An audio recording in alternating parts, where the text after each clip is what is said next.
In today's video, we're going to be checking out how I built this sweet Telecaster. Double humbucker, push tone pot. As you can see, flame roasted neck. Look at that neck. Vintage tuners. Stainless steel frets. Look at those bad boys. Just like a classic humbucker Telecaster. Alright, it's official. Everything's in. Today is build day. Up first, we have the shell pink 2 humbucker Telecaster body from XGP Guitar Fetish. It is made from alder. Really cool finish. I got this on clearance because it's supposed to have black specs, but I honestly don't see anything, so W for me. I decided to get pink because, as you can see, I am a fan of pink Telecasters, and I saw that picture of the Tim Henson pink AZ. I thought that looked really cool. Reminded me of Neapolitan ice cream. Those are the vibes we're going for today. Next, I have this flamed roasted maple neck. I did an unboxing of this a while back, so if you want to learn more about that, click on that video. For the tuners, I'm going with my favorites, the Musiclily vintage tuners. I feel like at that price point, the performance can't really be beat. For the pickups, I have this set of Hexbuckers from GuitarMadness. I'm not a gambling man, but if I had to bet, I would say that these are based off of the DiMarzio Super Distortion. For the bridge, I got this Wilkinson short Telecaster bridge. I had to get the short one so the humbuckers would fit. Before I forget, I also got a push pot. I ordered push-pull, but this is what I got, so I'm just gonna go for it.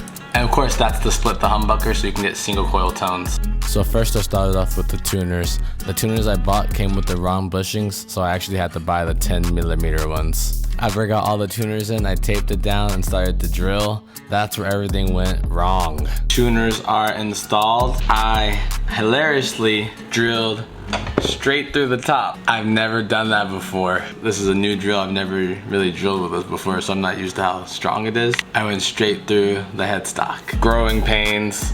After bashing my head into the wall for a couple of hours, I used some steel wool to take off the gloss finish on the back of the neck. I did this to make it faster and easier to play. After that, I moved on to drilling the holes for the bridge. This is always a part where I mess up, so I use screws and the string holes to keep the bridge from moving around. And if drilling a hole through the headstock wasn't enough, the neck would not get straight. No matter how many times I turned the truss rod, no matter which direction, it would not straighten. I ended up just getting as close as I could, and then I used this to see how level the frets were. It wasn't that bad, so I decided to just go for it.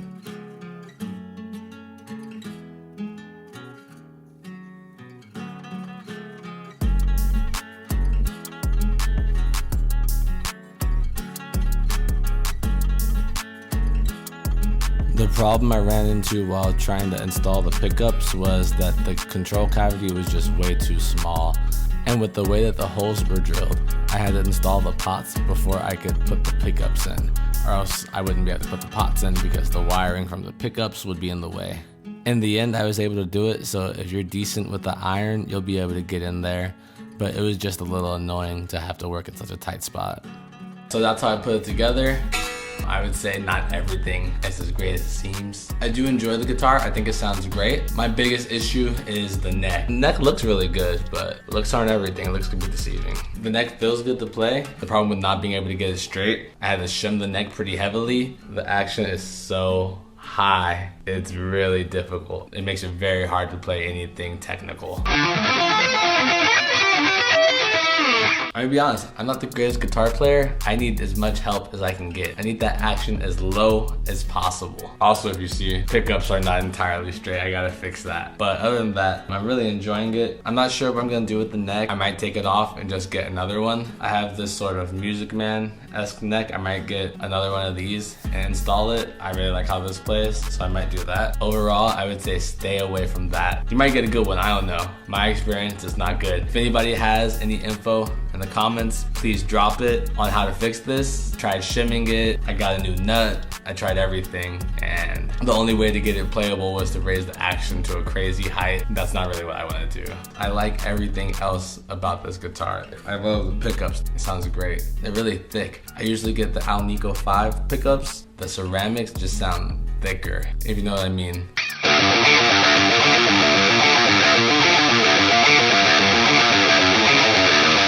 Like that sound would you think of when you think of like a rock guitar?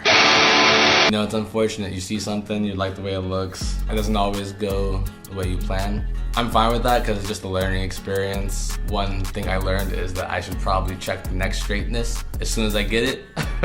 So I might be able to return it. But also it sort of gives you like a problem solving opportunity. Like instead of just tossing the neck away, I went through all the different steps to see how I can get it playable. And that was pretty enjoyable for the most part. I'm not entirely happy with the end result, but the process was fun. And to me, that's the fun of building guitars. I enjoy the process. I enjoy the end result too, but the process of putting an instrument together. You get to pick all the parts. You get to put your blood, sweat, and tears in it basically. That might be a little dramatic, but you get what I'm saying. That's really all I got. If you like this video, make sure you hit the like button. If you want more content like this, make sure you subscribe. I'll make sure I keep you posted on what I end up doing with this guitar. I'm huge. Thank you for watching the video.